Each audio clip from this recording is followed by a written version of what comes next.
गुरु द्रोणाचार्य पांडवों और कौरवों के गुरु थे, उन्हें धनुर्विद्या का ज्ञान देते थे। एक दिन एकलव्य, जो कि एक गरीब शूद्र परिवार से थे, द्रोणाचार्य के पास गए और बोले कि गुरुदेव, मुझे भी धनुर्विद्या का ज्ञान प्राप्त करना है, आपसे अनुरोध है कि मुझे भी आपका शिष्य बनाकर धनुर्विद्या का ज्ञान प्रदान करें। किंतु द्रोणाचार्य ने एकलव्य को अपनी विवशता बताई और कहा कि वे किसी और गुरु से शिक्षा प्राप्त कर लें। ये सुनकर एकलव्य वहां से चले गए।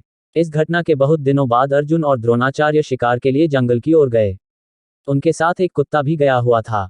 कुत्ता अचानक से दौड़ते हुए एक जगह पर जाकर भौंकने लगा। वह काफी देर तक भौंकता रहा और फिर अचानक ही भौंकना बंद कर दिया।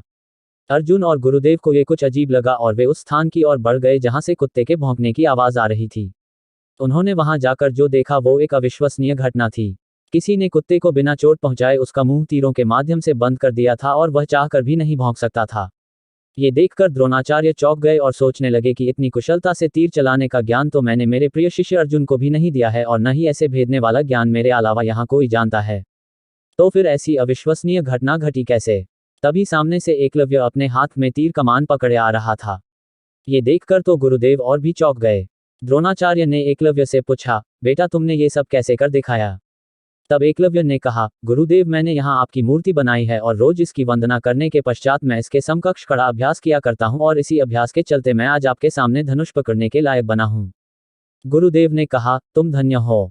तुम्हारे अभ्यास ने ही तुम्हें इतना श्रेष्ठ धनुर्धर बनाया है, और आज मैं समझ गया कि अभ्यास ही सबसे बड़ा गुरु है। Thanks for listening. For more stories please like, share and subscribe.